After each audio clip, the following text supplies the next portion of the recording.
What is up, everybody, and welcome back to TarHeelIllustrated.com. I'm Jacob Turner. He's THI publisher Andrew Jones, and we're here for another episode of the UNC Basketball Look Ahead series, and we're going to be focusing on Harrison Ingram in this episode. We did Cormac Ryan last week. If you haven't seen that one, go check it out. Got a bunch more that we've already rolled out as well. So we're now getting in, again, starting with Cormac last week, Ingram now, kind of getting into that transfer side of the Look Ahead series, as there's obviously a lot of guys to talk about in terms of transfers for the Tar Heels this year. Before we dive into Ingram, though, this show is brought to you by My Perfect Franchise. Talk about them a little bit later. Big thank you to Andy Ludicky and My Perfect Franchise again for sponsoring all of our UNC Basketball Look Ahead series podcast, and long may that relationship continue. But AJ, Harrison Ingram, I had a chance to see him at late. I always want to say late night. It's live action. I call it late night, so I'm just going to keep calling it late night, whether you guys like it or not. Late night is what we're going to call it. I got a glimpse to see him up close and personal for the first time. Played in the scrimmage a little bit. Got to see some glimpses from him as well, and just get a better idea of what kind of player he may be for the Tar Heels. It's always important to see him in person, although you can't take much away from the live action scrimmage, as we've talked about a lot off camera. But AJ, the biggest thing that stood out to me from seeing Ingram in person was just he's a bigger kid. And I'm not talking about necessarily height. I mean, he's obviously a taller kid sitting at 6'7", about 230 in that range, but he's bulky, he's big, he's solid. He's a guy that looks like he's been playing college basketball for a couple years. Is obviously a guy who transferred from Stanford over the last couple seasons, averaged 10.5 points in both of those seasons for a Stanford team that struggled, to say the least, but he was kind of the main guy on that team, and will not be the main guy necessarily at North Carolina, but will obviously play a really important role for the Tar Heels. So, AJ, what are your thoughts on Harrison Ingram coming into Chapel Hill? We'll look ahead in a second to what he could be on this year's role, but what do you think? What kind of player is North Carolina and European getting in a guy like Harrison Ingram? A versatile player. That's what they're getting. They're getting a guy that can do a little bit of everything well.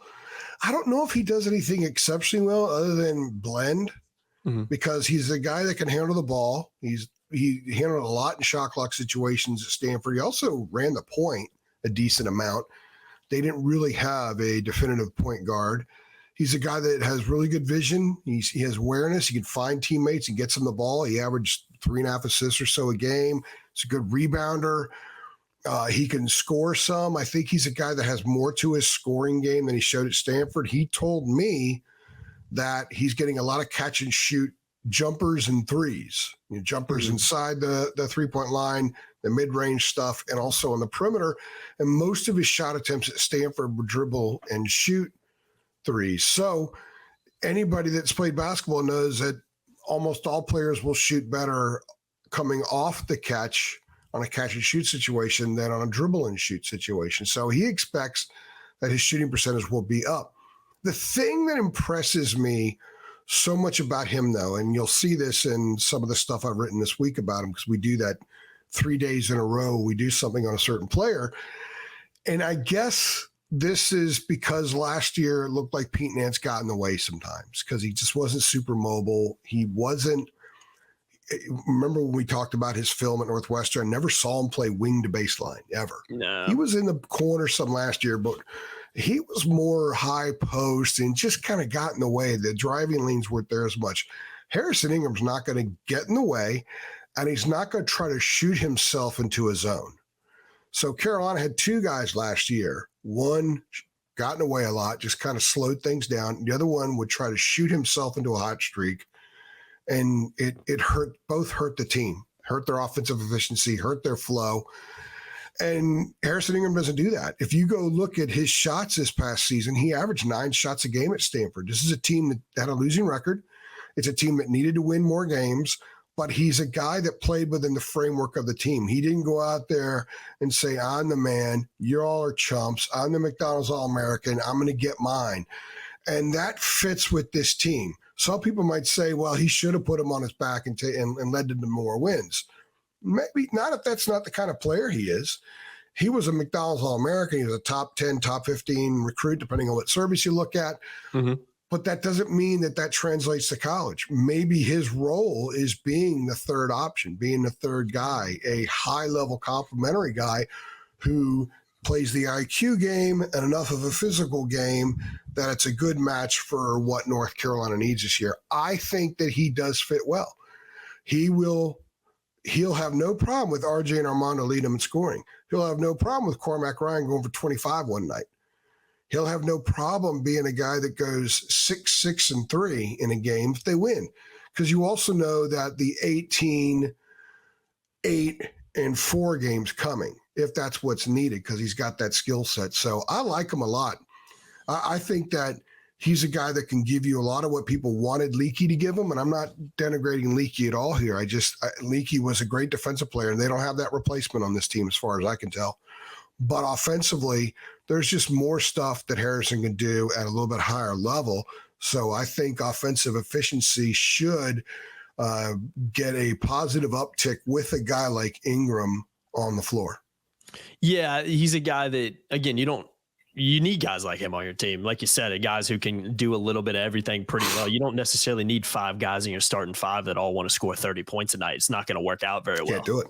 Too many cooks in the kitchen. I think as David Siss, our very own David Siss, likes to say a lot. And Ingram brings a little bit of, again, that versatility. He can get you some buckets if you need him to. He's going to grab some boards for you. He's going to dish the rock a little bit. He's got that high-end talent because, like we talked about why Carolina wanted him so much out of high school in the first place before he decided to go to Stanford. And for me, before we look ahead, for me, it's between 2 guys for me. It's Cormac Ryan. I actually posed this question to Carolina fans last week after we did our Ryan pod because I was curious which transfer are you looking forward to seeing the most play in North Carolina? And it was between Ryan and Ingram. And Ingram's always been a guy, like we've talked about since Carolina's landed him, that fans have almost maybe been the most excited about. And I've always said that I think a lot of it is because of how there's a familiarity with him, right? In terms of Carolina wanted him out of high school. Oh, he's a top 20, top 15, top 10 guy, 5-star recruit. Ooh, now we have him. He's kind of that new shiny toy that people like to say. And Carolina fans are really intrigued to see what he can do this year because of that. And like you said, I want to ask you this before we look ahead. How much can you look into his stat lines at Stanford? Because again, his stat for what he was in high school to what he ended up being at Stanford aren't incredibly impressive. I think a lot of people thought he was going to go to Stanford and be the guy, average 20-some a game, score all these points, lead them into a winning season, all this jazz. That's not what worked out. So a lot of different factors that went into that were out of his control, and Stanford just ended up not being a very good basketball team for a lot of different reasons. But how much can you look into his stat lines at Stanford and translate that to North Carolina? Because for me, I don't really know how much you can. Well, the putting his hands in all the different baskets is an example of that. He did a lot of things well. He was the Pac-12 Freshman of the Year. Yeah, 2 years really ago. Good freshman campaign. Yeah, 10.5 points and 6 rebounds and 3 assists as a freshman on a team that's offensively challenged is pretty good. What happened last year is they had another guy step up and let him in scoring. They just had a lot of trouble. I've watched a lot of Stanford film, and Jared Haas is their coach. He coached under Roy, played for Roy at Kansas. He was with Roy at Kansas, came to Carolina, and he's had some pretty good teams there. But the last 2 years, there was a lot of plotting. There was a lot of plotting on that team last year. So sometimes when I watch their film, it looks like Harrison was doing everything in his power to be connected to his teammates because he's married to that idea. But at times, he seemed out of place in the sense that there's a guy over here who has a lot more to offer, but they're not extracting that from him because the way they play doesn't lend itself to that.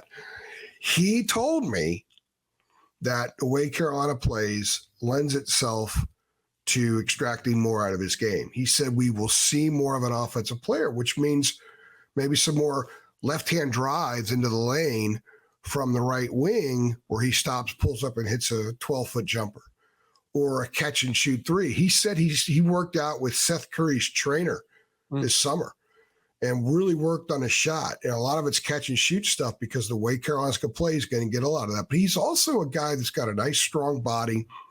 He can get into the lane and hit a pull-up jumper. He can get some separation from the defender because he's thick and because he uses his hips well. If you go back and look at some of his film from Stanford, it's got a nice little 3 dribble in the lane, pull-up jumper. It's pretty.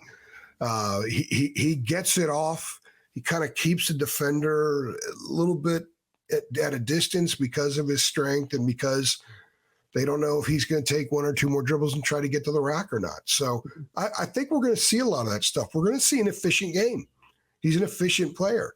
And that's what you need. If you've got a stud like RJ, stud like Armando, and you've got a guy like Ryan that could go off, and you've got a dude you could pencil in. If you could pencil in him essentially for 10-6, 10-6-3 every game, and that's your sort of starting point, then that's something that you know you're going to probably get, at least in that range. And some nights you get more, some nights you get a little bit less. A lot of that might be situation. But the stat line I go back to, and it hit me last spring real hard, was 9 shots a game.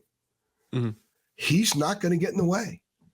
It's not going to be a scenario where RJ and Armando and whoever else on the floor, Wojcik, Ryan, Jalen Washington, whoever, if the Tar Heels are rolling, you're suddenly not going to get a guy like Harrison Ingram's going to say, I got to get mine. I'm going to take some shots. And they're bad, ill-advised shots that derail momentum. They've had that before. Mm-hmm. He's not going to do that. So that's what I like about his game. He's a nice complementary piece that is happy being a complementary piece, but he was a top 10 dude. He was a McDonald's All-America. He says there's a lot more to his game, so we'll find out. He didn't give me any other examples, but we'll see if he's more athletic than he's looked at Stanford. Didn't look super athletic. Maybe that's one reason why the multiplicity in his game works, because he had to be that kind of player in order to be effective on the floor. I don't know. Maybe we see a more athletic guy. Carolina runs more. Maybe he's more baseline to baseline than he looked at Stanford. He did make me think hard about the fact that everything I saw from Stanford is just sort of a shell of what we'll see at Carolina. He's convinced of it.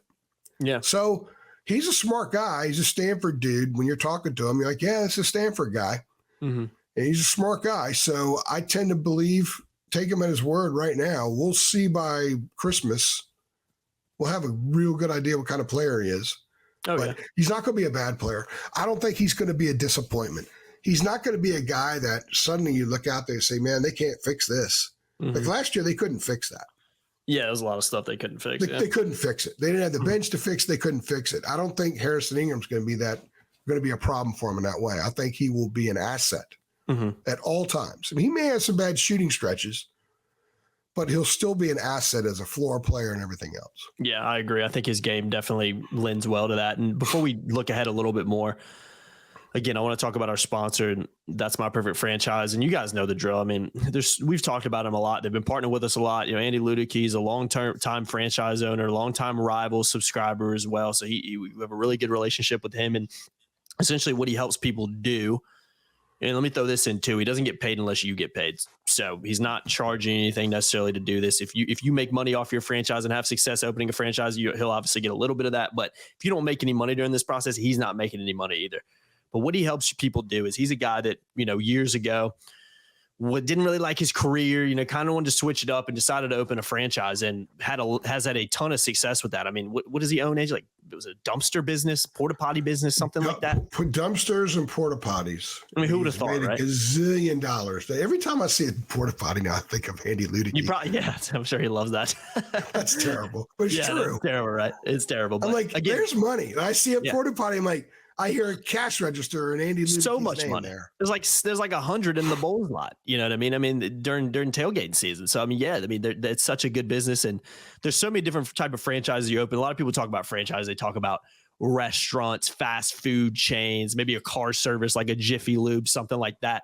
But there's so many, like you said, dumpsters, porta johns. There's so many like that you can open that you've never even thought of before. And what Andy does is he helps you identify which franchise might fit best for you and you're interested in the most. And he helps you throughout that process every step of the way up to a point where you're making profit and opening your own franchise and running your own franchise as well. So he started off, wanted to switch his career.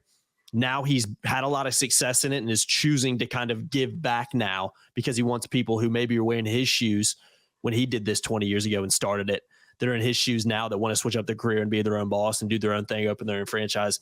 He wants to give back and help those people as well because he was one of those guys years ago as well. So really, really awesome thing he's doing over here. Just talk to him if you're interested. 100% free. what do you really have to lose? Reach out to him, myfavoritefranchise.net, links in the description below. Talk to him, see if this is right for you, see if this is someone you're interested in doing.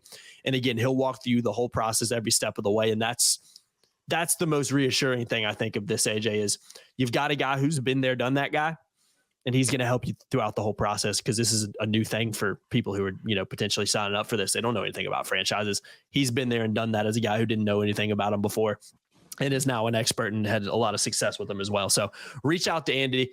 Big Mac Brown fan as well. You might end up talking a little Carolina, and definitely end up talking a little Texas with him as well, because he's a massive Mac Brown and Texas fan too. So big thank you to Andy Ludicky. Big thank you to myfavoritefranchise.net. Links in the description below. And continuing to sponsor with them. Really excited about that. But again, check them out when you get a chance. myfavoritefranchise.net. AJ, looking ahead, expect Harrison Ingram to start at that 4 position. Is that where you kind of see him fitting into this team? Right now, it's been 2 weeks since we were at practice, and he was the starting 4 then. A couple of conversations I've had since. Nothing changes my mind. The starting lineup is Davis, Wojcik, or Davis, Ryan, Wojcik, Ingram, Baycott, in that order, 1 through 5. So I think he will. I think he's going to be a high volume minutes guy, because again, he could do a lot of things well, and he doesn't get in the way. He's not going to shoot you out of a game. So why wouldn't he play? And he's good. He might be really good. And he's also a guy that helps his team be better, because he doesn't hurt the team so much. If you remove the hurt team volume that was there a year ago and replace it with guys that maybe aren't better players but don't hurt the team as much, like don't have better high end but don't hurt the team as much, that to me is improvement. The aggregate is you should be on this line instead of this line. And this line would have gotten into the tournament last year. This line obviously didn't, although I think they can have they can peak at somewhere up here this year because of all the parts. It's not just Harrison Ingram. They had a significant upgrade through the portal. Okay. And of course they brought in 2 freshmen, one of whom a lot of people think is going to be a superstar. So we'll see. Mm-hmm. Yeah. And I'm interested to see how he fits into this team. And I do agree. I think his versatility and what he can bring to this team is important. And I think it's a more balanced roster. I think it's the number one thing that, at least right now, season hasn't started, but seeing him, just looking at him on paper, seeing him at live action a little bit, media day, talking to Hubert, it just seems like it's a roster that's made in Hubert's image, which I think is important and should play a factor in them being a more successful program moving forward. But I think it's just a more balanced roster. And again, I'm going back to the quote that David said a million times last year. His most accurate thing, he was saying is there was just a little bit too many cooks in the kitchen last year that didn't really work. The team didn't gel, a lot of drop off on the bench. Seems like this year, this team has a little bit more well-rounded. And you're talking about that starting lineup, AJ. I mean, is there a more veteran starting lineup in the country in terms of college minutes played? Your least experienced guy is Harrison Ingram in that starting 5, who's going into his 3rd year. I mean, it's pretty damn experienced. Guy who's played 2,000 minutes in 2 years, a starter for 2 years. It's an old team all of a sudden. It's pretty wild. Yeah, it's an older team all of a sudden. That roster composition, I think, just fits a little bit more than it did last year, and maybe even going back further than that. So I think Carolina fans should be optimistic. I agree. And they're going to enjoy Harrison interviews. If you ought to go scroll back down on our YouTube channel and find the interview with him. Interesting guy. He told a good story about being recognized at a Chick-fil-A the day he arrived in Chapel Hill.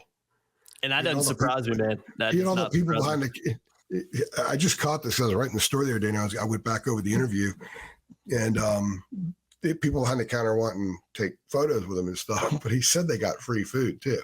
Oh, awesome. I guess that's okay now. I mean, there are no real rules anymore. So I need to walk into a Chick-fil-A and see if there's anybody who you need to walk into a Chick-fil-A with Harrison Ingram and get yourself some free Chick-fil-A. I'd have to pay. They'd charge me for mine and Harrison Ingram's if I walked in Chick-fil-A with him. Chick-fil-A needs to sponsor our podcast too. Man. I was pitching Listerine strips on the last one we did, so I'm going to pitch. I don't eat fast food very often, AJ, but I will say I eat Chick-fil-A about once a week. It's about that's my vice. That's my vice. It's not healthy. They make it seem like it's healthier than regular old fried chicken. I can tell you it's not, but it's damn good. So Chick-fil-A, hit us up, man. My wife and daughter love Chick-fil-A. Oh man, I love it too. That's about the only fast food I eat nowadays. I try to I stay don't away. really.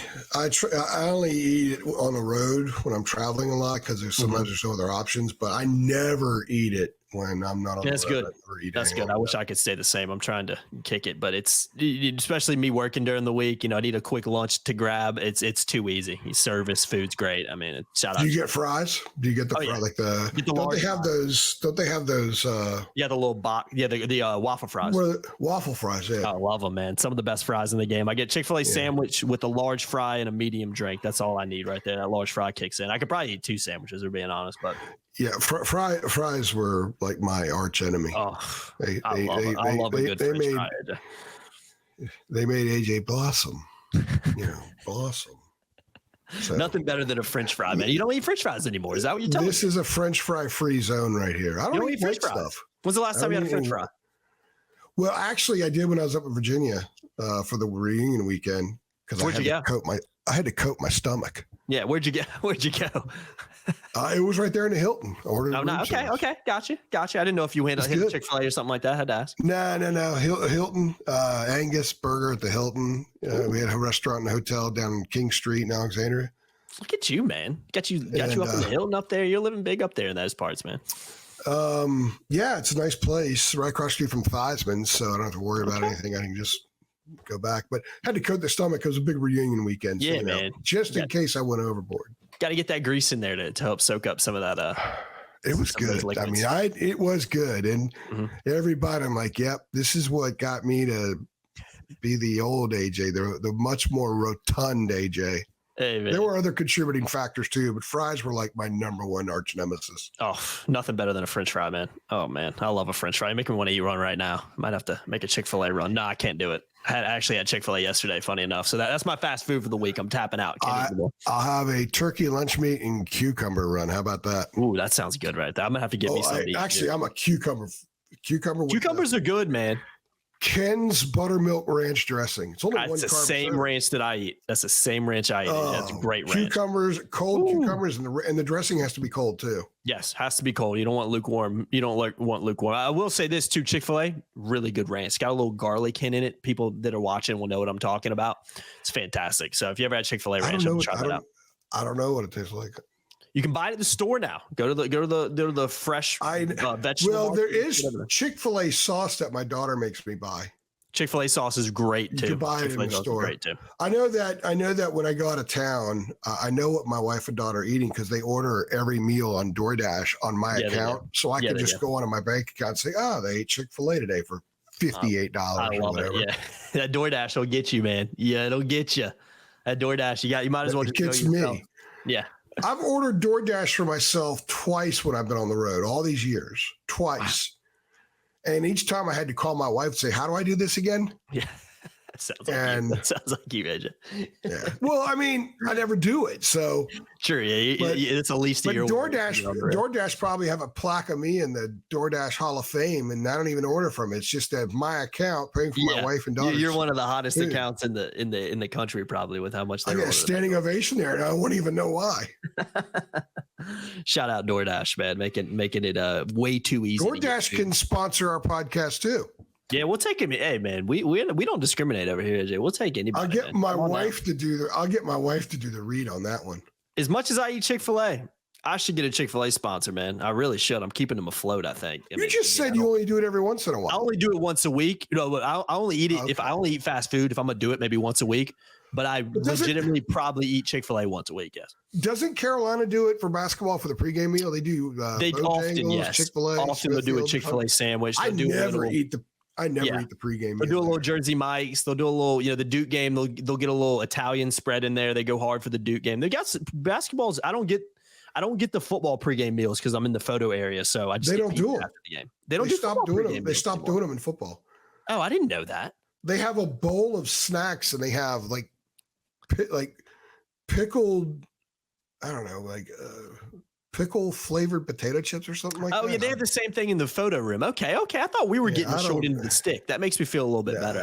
I thought you guys No, they order pizza. They bring in a bunch of same pizza thing at the end of the third quarter, and R.L. Bynum sprints out of his seat to get back there, and he tears off part of the pizza box and uses that as his plate. Oh, I love it. Adam Smith and I make sure as soon as RL could smell it before Steve Kirshner announces in the press box, hey, we got pizza back there. RL's like, he's get the scent and like shoots out of a cannon to go get the pizza. It's hilarious. And Adam and I look, and I would be so disappointed if RL didn't do that. It's awesome. It's amazing. He could eat 10 slices of pizza and won't gain a pound. I wish I could say the same. I don't know what he weighs. He's a marathon runner. Yeah.